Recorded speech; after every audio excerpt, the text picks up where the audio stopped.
Salut les moldus, on se retrouve aujourd'hui pour que je vous fasse le bilan de l'année 2024. Désolée si je regarde vers le bas, j'ai mon petit chat qui m'accompagne sur les genoux.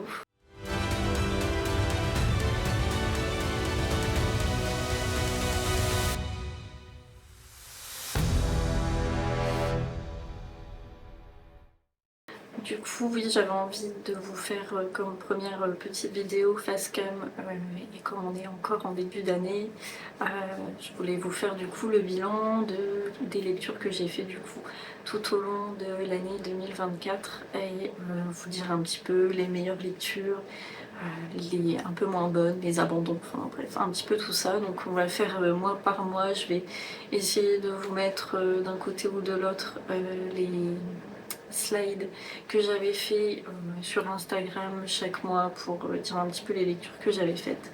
Donc voilà, on va commencer tout de suite un petit peu avec des stats. Donc ce sera très court parce que j'aime pas trop les parties stats, mais c'est juste pour vous donner une ordre d'idée. Donc désolée aussi si je regarde de ce côté-là, c'est pour regarder l'écran de mon ordinateur avec toutes les infos, etc. Et donc du coup en 2024 j'ai lu 68 livres, également 34 032 pages de lu. Donc à savoir que dans tous ces livres-là, il y a 54 romans. Donc à savoir que j'ai lu légèrement plus de livres, mais pas plus de romans. En fait, j'ai lu plus de bandes dessinées, j'en ai lu 13. Et apparemment, j'ai lu une nouvelle. Ok, c'est la nouvelle de Kéléana. Voilà. Donc voilà un petit peu pour les statistiques. Voilà, maintenant on va retourner tac, sur mes lectures selon chaque mois. Du coup, en janvier, j'ai lu Mystic Flown, le deuxième et dernier tome. J'ai lu Kéléana, ça doit être le tome 4, je sais pas si c'est le premier ou la deuxième partie. La Guilde des Ombres, le tome 1, première partie. Je vais essayer de zoomer en vrai. Donc c'est bien la partie 2. Ensuite, j'ai lu Elvira. J'ai lu, enfin plutôt écouté parce qu'à l'époque, je faisais la route pour le travail. Donc j'ai écouté le premier tome des Gardiens des Cités Perdues et j'ai lu le premier tome de Fils des Brumes. Dans ce tome-là, celui que j'ai le plus aimé, c'est compliqué de choisir. Qu'est-ce que tu dirais toi? Je dirais pas Kéléana. De toute façon, ça se voit un peu aux étoiles finalement. Toutes les lectures étaient plutôt bonnes. Gardien des Cités Perdues, c'était sympa, mais c'était jeunesse sans plus. Fils des Brumes, pareil, c'est sympa, mais le système de magie, etc., c'était un peu complexe à lire, je trouve, mais c'était quand même très très sympa. Je découvrais l'auteur d'ailleurs avec ce titre-là. Mystic Flown, j'ai adoré la saga. Le seul truc, c'est la fin un petit peu trop ouverte à mon goût. En fait, je me dis qu'on aurait très bien pu avoir une suite, mais bon, on verra peut-être qu'un jour. Kéléana, j'ai adoré, j'adore cette saga, mais je dirais pas que ce soit mon préféré. La Guilde des Ombres, pareil, j'adore, mais le premier tome, c'est pas mon préféré non plus. Il y avait pas mal de petites choses qui me gênaient, même si je savais très bien qu'on allait vers autre chose. Donc ouais, Elvira, ça a été ma meilleure lecture du mois de janvier. Donc c'est un spin-off de la saga, en trou de mémoire. Mais si je peux, je vous le noterai. Mais en tout cas, j'ai trouvé que ce spin-off était encore mieux que l'autre saga. Vraiment, ça a été un petit coup de cœur, un peu poétique, une histoire assez touchante. Vraiment, j'ai beaucoup aimé. On passe aux lectures de février, et là c'est compliqué parce que vous pouvez certainement le voir, j'ai eu 2 coups de cœur. Et donc, petite lecture, n'est-ce pas? Le Gardien des Cités Perdues, ouais, c'est bien, mais sans plus. À savoir que j'ai abandonné la saga au bout du 3e tome. Je pense qu'on tourne trop en rond, on n'avance pas, enfin bref. Donc à savoir que j'ai abandonné au 3e tome. Force Wing, très sympa, mais trop surcoté pour moi. Ouais, c'était vraiment sympa. Mais ouais, trop surcoté. Je sais pas, peut-être un peu trop young adulte pour moi. Et le côté romance que j'ai pas trop aimé non plus. Bref. Donc ça va se départager entre Kéléana, le tome 5 et le retour de Sain, je sais pas comment on dit. Les deux étaient forcément de très bonnes lectures, vous vous en doutez. C'est dur de départager, c'est pour ça que moi je pense que je pourrais jamais faire des tops de lecture, c'est compliqué. Je pense que je dirais quand même le 5e tome de Kéléana. Parce que le retour de Sarin, c'est quand même une romance en soi. Je dirais pas que c'est une fantaisie, je sais pas si on peut dire que c'est une fantaisie. Plus de la science-fiction. Donc, puis il y a pas mal de romans, ça tourne quand même pas mal autour de la romance, même si elle est très sympa, j'ai beaucoup aimé.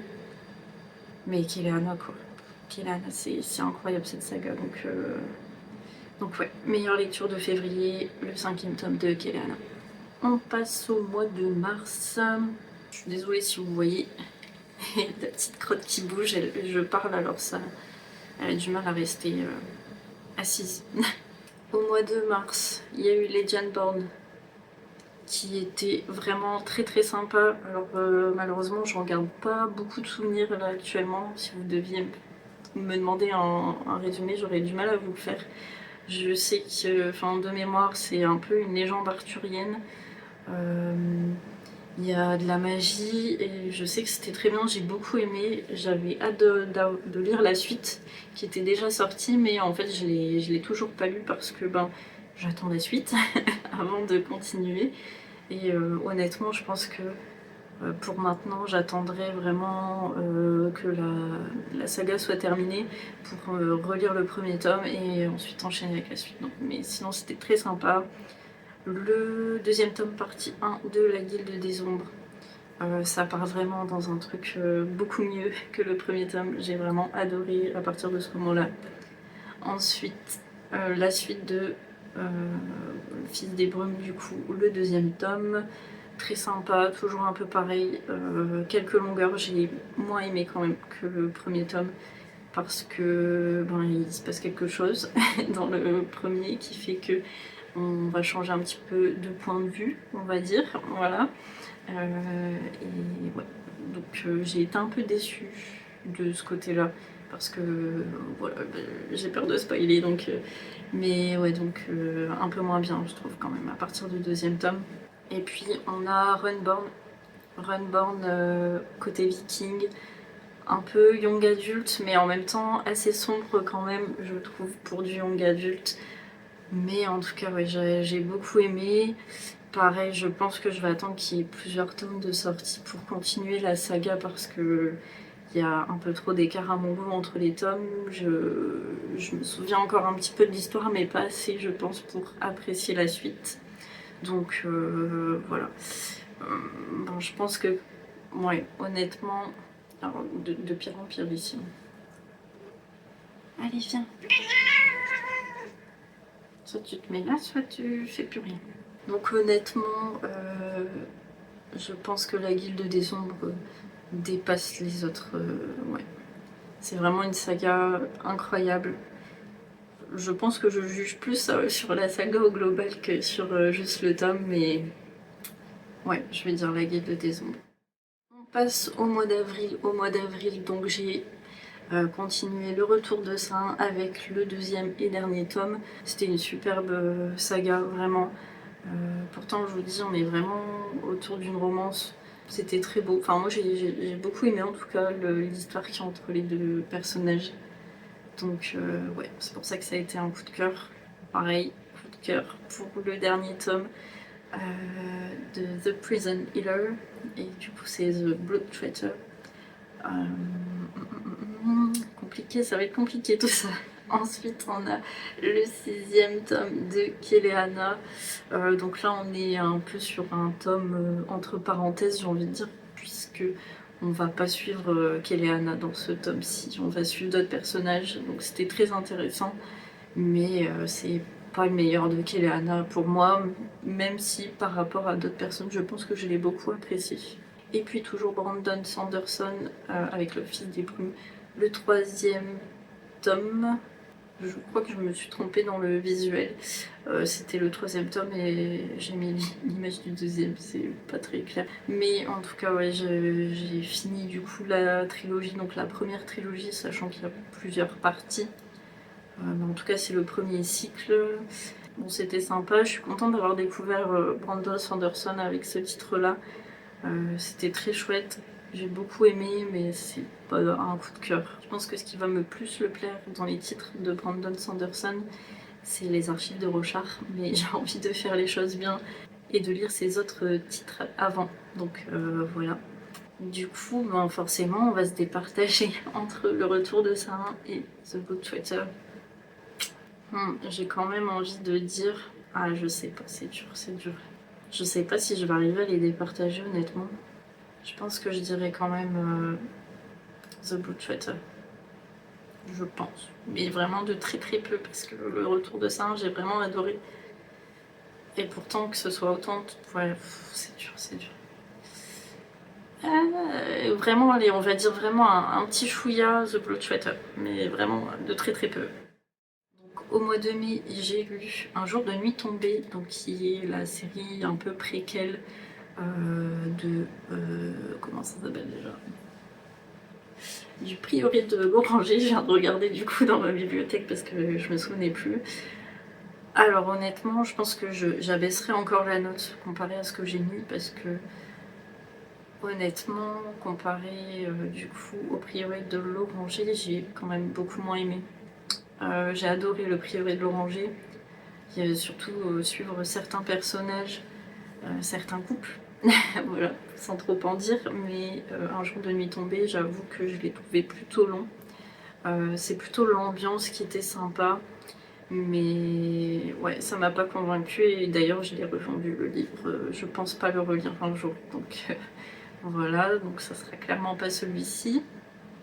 Tiziri, très très chouette lecture, j'ai beaucoup aimé l'univers.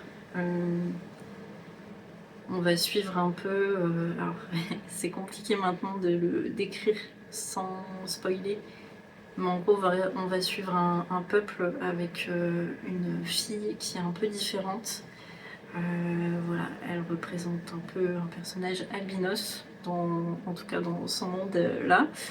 Et ben, en fait, ça, comme vous avez certainement déjà pu l'entendre, c'est une sorte d'avatar en fait.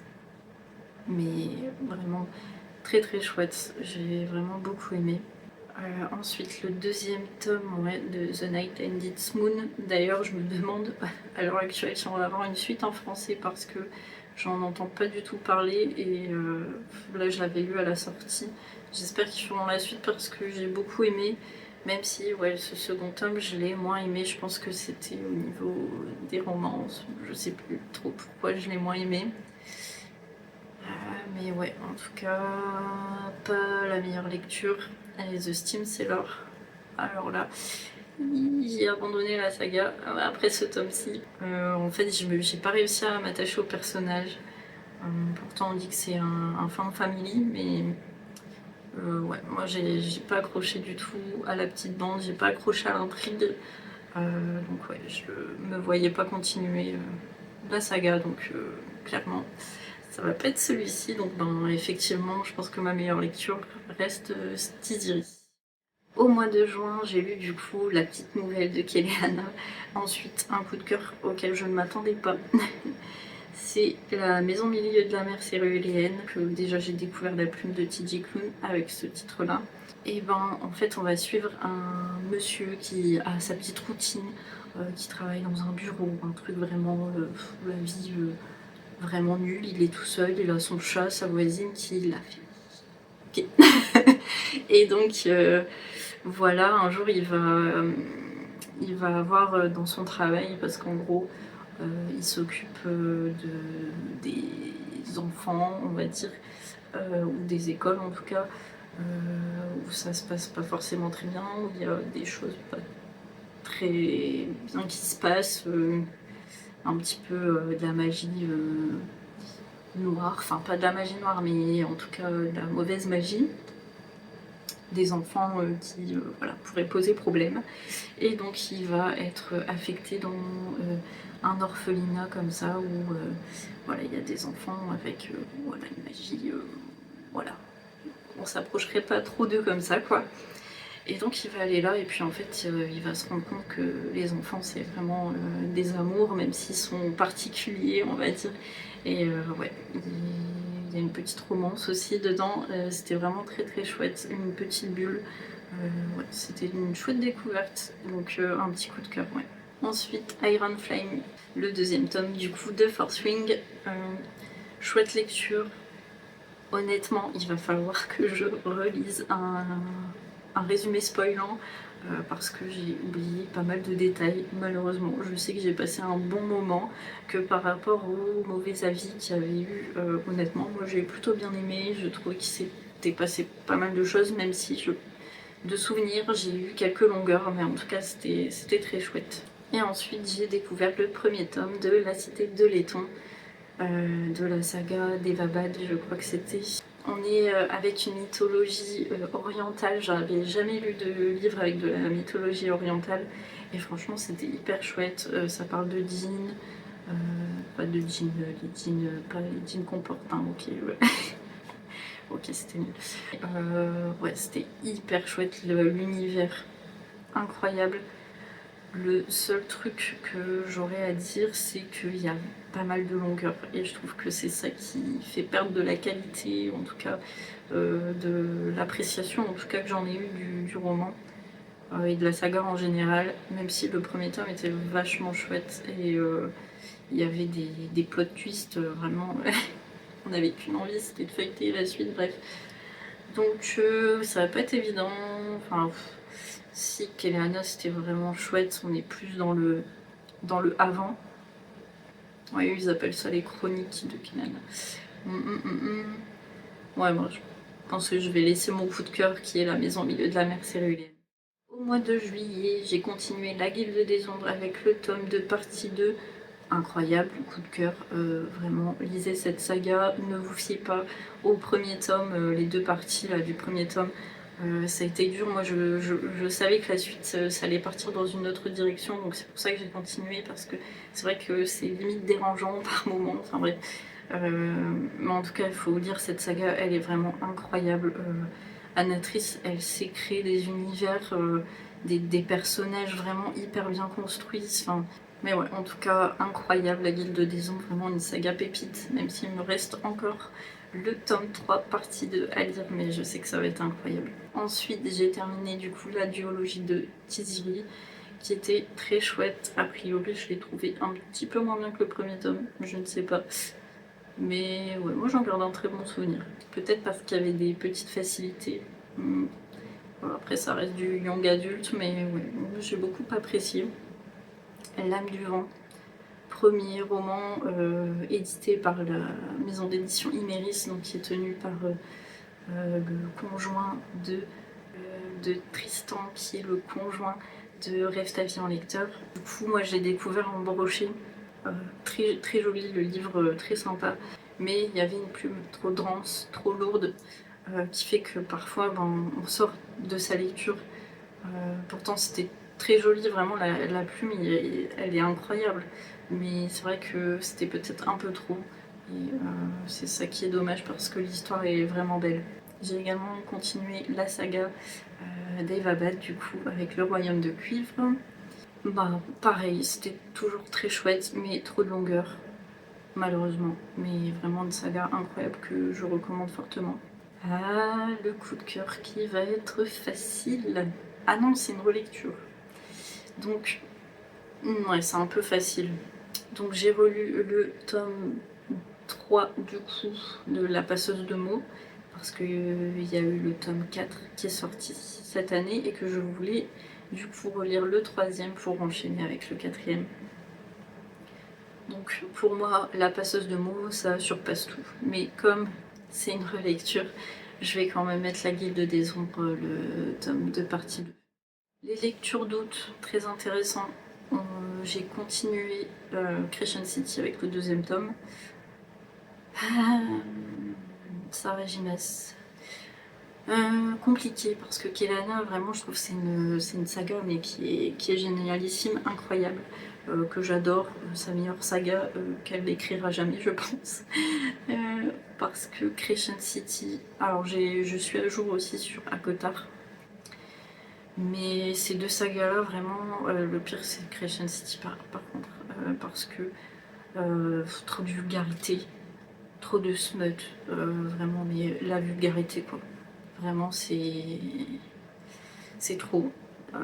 Le bouquin fait 1000 pages. Alors, heureusement, ça se lit facilement, mais vraiment, trop de vulgarité, ça me saoule. Enfin, quand tu vois qu'elle fait une saga aussi bonne que Kelana et qu'après, elle écrit aussi mal, entre guillemets, je suis désolée, mais la plume est vraiment pas géniale sur Crescent City.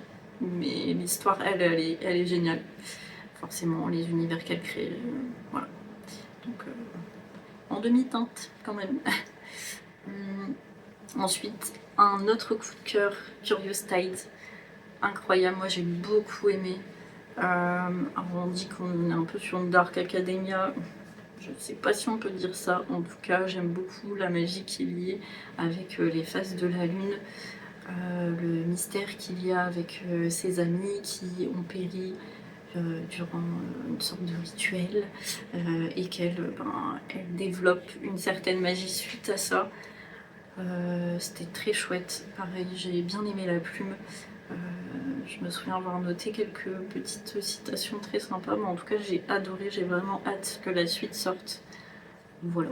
Des cahiers d'obscurité, le premier tome, une hyper belle découverte. La plume est vraiment hyper fluide. J'ai adoré. L'intrigue est hyper sympa. Alors là, on est plus sur du young adulte. On est plus sur une quête. Mais je me suis pas ennuyée une seule seconde. Il se passe plein de trucs dans ce tome-là. En plus, on y parle de dragons. Voilà, puis j'ai alors je sais plus comment est-ce qu'il s'appelle, mais le monsieur avec qui la dame est sur ce tome-là, je l'adore, je l'adore. J'ai rarement des book boyfriend, mais lui, ça, clairement, ça pourrait en être un. Je les adore, tous les deux. Voilà. Donc, incroyable découverte aussi. J'ai pas encore terminé, il me reste le dernier tome. J'hésite en fait à me relire les tout premiers pour lire le dernier, donc je sais pas ce que je vais faire, mais pour l'instant j'ai toujours pas lu le dernier tome. Et ensuite j'ai conclu la saga d'Evabad. J'ai rien à rajouter. J'ai beaucoup aimé la fin forcément, mais toujours pareil, trop de longueur, je suis trop sortie de ma lecture. Pour départager, ça va être compliqué encore une fois. En fait, c'est deux coups de cœur qui sont assez différents finalement. Je suis pas sûre d'arriver à départager. Ouais, je dirais quand même Curious Tales, je pense, entre les deux. C'est difficile vraiment de choisir. Mais ouais. Le mois de septembre, alors en vacances, j'ai lu un Michel Bussy. Ça m'arrive de temps en temps, ça me rappelle mes anciennes lectures. Et j'ai lu Nouvelle Babel qui est du coup un thriller mais plus science-fiction parce qu'il y avait une histoire de téléportation. Donc c'était assez sympa, honnêtement j'ai passé un bon moment. J'ai enchaîné les pages vraiment. Donc c'était une chouette lecture. J'ai lu également Porcelaine sous les ruines, très chouette mais pour moi c'est un peu surcoté quand même. Ça tourne beaucoup autour de la romance, c'est un peu rognonneux. Mais en tout cas, tout le reste, l'univers, on est un peu dans un côté irlandais, tout ça. Red Rising, le premier tome, honnêtement, je pensais plus apprécier que ça. J'ai adoré le début, mais vraiment incroyable le début. Et ensuite, le reste, on est toujours dans le même truc. Une sorte de, comment dire, d'école. Je sais pas trop, non, c'est pas trop une école, mais ouais, j'en attendais plus, honnêtement. Et j'ai lu en majorité, j'ai vu que je l'ai mis aussi sur le mois d'octobre, mais je le compte pour le mois de septembre plutôt parce que c'était vraiment sur les derniers jours d'octobre que j'ai terminé La passeuse de mots livre 4, mais je le compte plus du coup pour septembre. Et j'ai rien d'autre à dire que c'est sûr que c'est ça mon coup de cœur ultime, je pense, de l'année même, de l'univers. Incroyable, ce tome. En fait, tous les tomes sont bien. Ils ont tous leurs particularités, j'adore. Mais La Passeuse de mots, c'est une plume que moi j'adore. Le nombre de citations, de phrases voilà, que je peux noter, j'adore leur plume. L'histoire elle est merveilleuse, mais là, mon cœur en a pris un coup dans ce tome. C'était horrible, vraiment. J'ai versé ma larme. C'est rare que je pleure avec un livre, mais alors là, c'était horrible. Voilà, merci, pas merci. Pour, pour toutes ces émotions-là, j'étais pas prête pour ce tome, mais voilà, j'ai adoré. C'est un coup de cœur ultime, vraiment. Du coup, au mois d'octobre, on skip du coup La Passeuse de mots. J'ai lu du coup Des Cahiers d'obscurité, le deuxième tome, et j'ai commencé à mettre les BD à partir de ce moment-là, c'est vrai. Je les compte pas pour la vie, mais Lightfall, je suis vraiment contente d'avoir découvert cette saga de BD incroyable. J'aurais même dû mettre un coup de cœur parce que j'ai adoré, j'ai rigolé, c'est trop mignon, j'adore. Donc j'ai mis d'Ambrée de feu, c'était très chouette aussi, je vais pas m'éterniser dessus, mais ouais, c'était très chouette. Ouais, du coup là ils sont un peu plus remplis mes templates, hein. J'ai lu le premier tome d'Emblème, génialissime. C'est un peu de la Green Academia, c'était incroyable. En plus le personnage d'Ereb, je l'adore. Ça a son petit côté sombre, je sais pas comment expliquer. La plume elle est vraiment particulière, j'ai été captivée dès les premiers mots de l'autrice, vraiment incroyable. Essayez de découvrir cette autrice, elle est incroyable, j'ai hâte de découvrir sa prochaine saga, vraiment. Ensuite, Une fenêtre sur les ténèbres.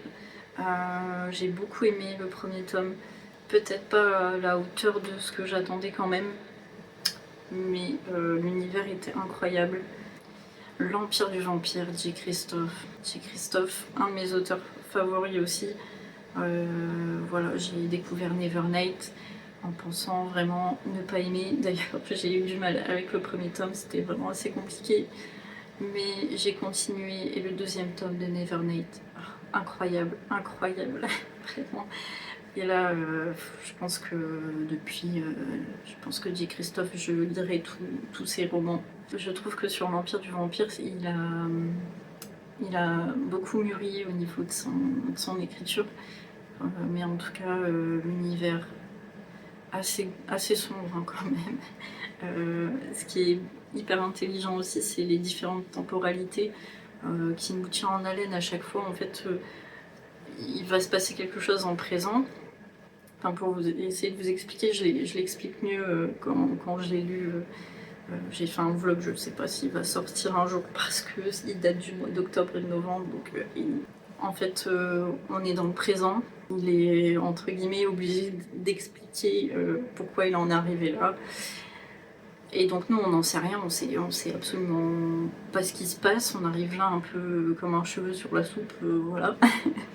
Et on va retourner du coup dans le passé parce qu'il va nous raconter, sauf qu'il y a des choses dans ce passé là où on va pas tout comprendre non plus, du coup des fois il va revenir encore en arrière pour qu'on comprenne petit à petit aussi ce qui se passe et dans le passé et dans le présent, donc vraiment c'était génial, je l'adore. Je voulais lire l'Empire des Danella, mais ça attendra un petit peu parce que j'attends du coup que le troisième tome sort. Il sort en novembre en VO, je sais pas s'il va sortir en VF en même temps ou pas, donc je préfère attendre avant de le continuer. Ensuite j'ai lu Sorceline, très sympa comme BD. Et donc du coup, en coup de cœur, est-ce que j'ai besoin de le dire? Je ne pense pas. L'Empire du vampire de J. Christophe, clairement. Même s'il y a encore des cahiers d'obscurité. En fait, j'ai eu que des bonnes lectures. En fait. Ce mois-là, c'était incroyable, finalement. Parce que des cahiers d'obscurité, le deuxième tome, il est encore mieux que le premier parce que il est mieux. Je sais pas si je pourrais dire mieux. Le premier, il est plus joyeux, on va dire. Plus joyeux, plus rigolo. Tandis que le deuxième, il est plus sombre, toujours aussi bien. Vraiment, l'univers se construit vachement au fil du deuxième tome aussi. Très chouette. Emblème, ouais, c'était incroyable aussi de découvrir cette autrice-là. Une fenêtre sur les ténèbres, j'ai adoré aussi cette saga. Donc ouais, en fait, que des bonnes lectures finalement, mais quand même l'Empire du vampire en premier. En novembre, j'ai lu Le Manoir de Castle Cats. Le premier tome, c'était très chouette. C'est une saga plutôt jeunesse, même si tout n'est pas tout beau, tout rose. On va suivre des petits chats qui font de la magie, donc on le compare souvent au Poudlard pour les chats, sauf que bon, c'est quand même assez différent. Il y a juste quelques, allez, on va dire de lointains clins d'œil avec la saga Harry Potter, mais c'est très très chouette en tout cas. Déjà de suivre des petits chats.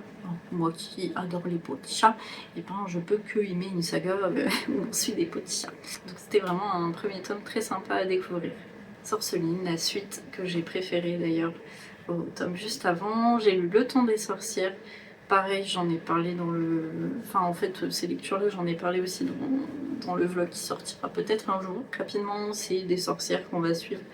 Ben voilà, un petit peu comme dans l'époque où les sorcières c'était pas très bien vu.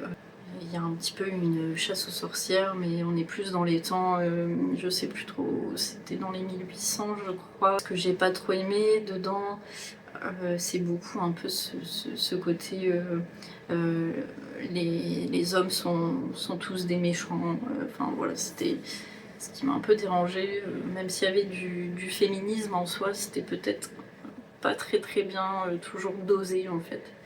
Donc assez sympa. Je pense ne pas avoir tout bien suivi de ma lecture.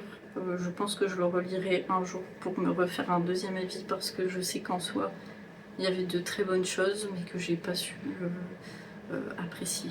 Donc à voir lors d'une relecture un jour. Le deuxième tome d'Emblème, là c'est un peu différent du premier tome, on suit plus autant Ereb, mon personnage préféré de la saga. Même si Cécilie, elle était très intéressante dans ce tome-ci, plus appréciable d'ailleurs. Elle mûrit beaucoup, voilà, c'était même touchant par moments, voilà, sans trop en dire, mais en tout cas les thèmes abordés, c'était vraiment très chouette, très bien abordé, très bien fait. J'ai beaucoup aimé, mais j'avoue avoir quand même une préférence pour le premier tome. Et j'ai découvert également le premier tome de Magic Charlie, donc encore une fois une petite référence à Harry Potter. Moi j'y ai vu beaucoup de clins d'œil quand même à Harry Potter. C'était très chouette ce premier tome. J'ai beaucoup aimé, donc on va suivre un petit garçon qui va apprendre un jour que sa grand-mère, eh ben, elle est magicienne, et elle perd un petit peu la tête. Et donc lui, il va être propulsé dans ce monde de magie, on va dire, et il va essayer de sauver sa grand-mère de ses souvenirs qu'elle est en train de perdre. Donc c'est beaucoup mieux expliqué, beaucoup mieux développé, mais je veux pas trop vous en dire. En tout cas c'était très touchant, j'ai beaucoup aimé ce premier tome. Du coup, en coup de cœur, en soi j'en ai pas vraiment eu ce mois-là, j'ai eu de très bonnes lectures, donc à choisir du coup je dirais le deuxième tome d'Emblème, même si j'ai préféré le premier. Celui-ci était vraiment génial, et comme je l'ai dit, j'ai hâte de découvrir d'autres œuvres de l'autrice. Et donc on arrive au dernier mois, qui est le mois de décembre du coup, où j'ai lu le troisième tome, la première partie de La Guilde des Ombres. Je vais pas redire, c'est incroyable, lisez cette saga, ok. Villaka des Villan, que j'ai lu en BD, j'essaie de me refaire les BD avant de lire du coup Les Mondes des Villan, mais en bouquin. J'avais envie de me les faire en BD, ça va plus vite, c'est chouette, et les graphismes sont vraiment super jolis, donc voilà. J'ai fait la relecture d'Absolu, qui était un coup de cœur de 2023. Si vous connaissez pas, c'est un mélange de toutes les dystopies que vous avez peut-être connues. J'ai beaucoup aimé. Moi j'en ai pas énormément lu, parce qu'à l'époque de la mode des dystopies, je lisais plus trop, pas faute d'avoir envie, mais surtout parce que bon, j'étais jeune étudiante, j'étais je pense au lycée, et c'était, enfin ça m'intéressait toujours, mais je ne lisais pas à cette époque-là, donc ben c'est tout. Mais en tout cas moi j'ai beaucoup aimé, j'aime beaucoup la plume de l'autrice, j'ai beaucoup aimé suivre plusieurs personnages, moi ça m'a pas dérangé. D'ailleurs je préfère quand il y a plus de personnages à suivre. Bref, donc ouais, un coup de cœur. Je me suis fait du coup les 2 derniers tomes de Magic Charlie dans le même mois, je les ai enchaînés. Et le 2e tome, j'étais assez déçue. Je me suis pas mal ennuyée, je l'ai trouvé pas utile du tout. En soi, le 2e tome, il va pas se passer grand chose au niveau de l'intrigue principale, on va plus suivre une intrigue annexe avec une sorte de course. Honnêtement, j'ai pas tout suivi, ouais, j'ai pas trop aimé. Par contre, le 3e tome, et le dernier d'ailleurs, il était très chouette parce qu'on retourne plus sur l'intrigue principale. Et là, j'ai beaucoup aimé, c'était une belle conclusion. Voilà, donc très chouette saga à découvrir malgré tout, si vous aimez la jeunesse bien sûr. Ensuite, le 2e tome de Castle Cats, enfin du manoir de Castle Cats, pareil, très chouette lecture, toujours. Là, on est plus sur un côté un petit peu plus sombre. On quitte un petit peu l'école, on va plus à l'extérieur, on découvre d'autres choses et c'est ça qui était chouette aussi. Et la fin du 2e tome annonce quelque chose de plus sombre. Alors je sais pas si ça va être vraiment plus sombre parce que ça reste quand même du jeunesse. Donc à voir, mais j'aime beaucoup cette saga. La BD Brume, le 1er tome, un coup de cœur incroyable, j'adore. J'adore, il m'en faut plus, je crois que j'adore le jeunesse dans les BD. On suit la petite fille, alors il y en a qui la trouvent énervante, moi je la trouve drôle, ok. Le petit cochon, il est incroyable. Hubert, je crois qu'il s'appelle Hubert de mémoire, Hubert il est magnifique, il est trop mignon, j'adore, ouais, vraiment j'adore. Et je ne pensais jamais lire cette saga, mais j'ai lu le 1er tome de chez Tarmy, je sais plus si la saga a un nom en particulier.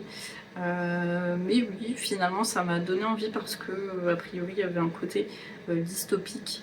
Moi je pensais, en tout cas pour l'instant j'en sais rien, mais que ça tournait beaucoup autour de la romance. Donc c'est ça un peu qui me freinait, mais c'est vrai que le côté dystopique de la saga m'intéressait assez bien. Donc j'ai découvert, alors la plume est pas exceptionnelle, on va se le dire, c'est assez simplé, si je peux me permettre de dire ça. En tout cas, ouais, ça se lit en tout cas facilement. Après, c'est ça qui est bien, c'est que ça se lit vite, ça se lit bien. Voilà, c'est une bonne saga pour le moment. Je passe un bon moment sans que ce soit non plus exceptionnel. Donc, comme la première fois, je ne mettrai pas absolu parce que c'est une relecture, donc pour moi ça ne compte pas. Donc, on en revient à la guide de décembre. Je crois que je l'ai cité 3 fois en saga favori. Enfin, je crois que je l'ai cité 3 fois en livre préféré chaque mois. Donc, ouais, j'ai hâte de découvrir la fin en même temps. J'ai un peu peur de savoir ce qui va se passer avec nos personnages, mais en tout cas, ouais, la guide de décembre, vraiment, je pense que c'est une des meilleures sagas que j'ai découvert cette année. Du coup, voilà, c'en est tout pour mes lectures de 2024. J'espère que ça vous a aidé un petit peu à découvrir mes goûts littéraires. Du coup, si cette vidéo vous a plu, n'hésitez pas à me mettre un petit pouce vers le haut pour me soutenir dans ce début de chaîne, à me mettre un petit commentaire pour me dire vos meilleures lectures et vos pires lectures de l'année 2024. Et puis moi je vous dis à très vite.